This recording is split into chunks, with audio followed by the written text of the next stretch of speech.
Welcome to Workrite's Learn Live.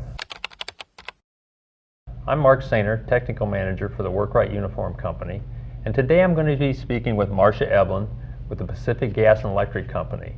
Marcia recently retired after many years of service, and we're going to be talking about the new OSHA 1910-269 rule related to the transmission, distribution, and generation of electricity in the utility industry. Welcome, Marcia. Thank you, Mark. Before we get started, why don't you give us a little bit of your background in the utility industry? Okay, Mark. I was with PG&E for over 28 years, and I was their principal grounding and arc flash engineer. As in that role, I conducted all of their arc flash hazard assessments, and I also conducted hundreds of tests on actual utility equipment to measure the incident energy that this equipment would produce to make sure our employees were adequately protected. I also serve and continue to serve on national standards making bodies, both ASTM F18 and NFPA 70E. So let's get started with talking about the protective clothing piece of the OSHA 1910-269. So the original previous rule basically said that clothing couldn't increase the extent of injury, correct? That's correct, Mark. So how has the new rule changed in that regard? The new rule is very specific. Employers no longer can make judgments. They've been told that they must assess the workplace for hazards from electric arc flash and open flames.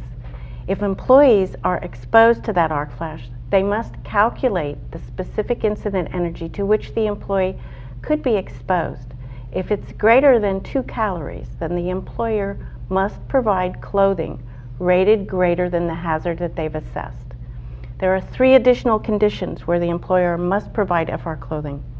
If the employee is working on live conductors energized at greater than 600 volts, the FR clothing must be provided. If there are any flammable materials in the area that could be ignited by an arc flash, the employer must provide FR clothing. And if there's any molten metal or conductors that could fault and create molten metal that would ignite employees' clothing, the employer must provide FR clothing. So in any of those situations, they're required to wear some kind of FR arc rated clothing, correct? That's correct. And so how do they know what arc rating they need for their protective clothing? As I mentioned, the employer is responsible for calculating the incident energy to which the employee could be exposed. Clothing must be provided rated greater than the calculated incident energy if it's estimated to be greater than 2 calories. So can these systems be a layered system of clothing? Yes, the employer can use layers. For an example, they could have a long-sleeved undershirt with a long-sleeved button-down shirt on top. However, the layer system must be tested to prove that the arc rating is greater than the calculated incident energy. Okay, so what about outerwear when they have to put on jackets or bad weather conditions where they need something on top of their base layer of FR? Once an employer provides FR clothing to an employee, all outer layers must be FR. The outermost layer must be able to resist break open, and you must ensure that no inner layers could be ignited. Are there any other types of PPE that are going to be required to wear? Yes, 100% body coverage is now required by the OSHA regulation. There's very limited exceptions: the head, face, hands, and feet, and they're very specific. So Marcia, are there any particular dates that this new rule has to be implemented by?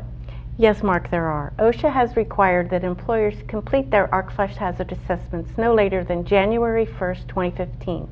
They must have their employees in the FR clothing required by those assessments no later than April 1st of 2015. Great. Well, thanks, Marcia. We really appreciate your insights on this new OSHA standard. It's very important. People need to read it and find out what it's all about.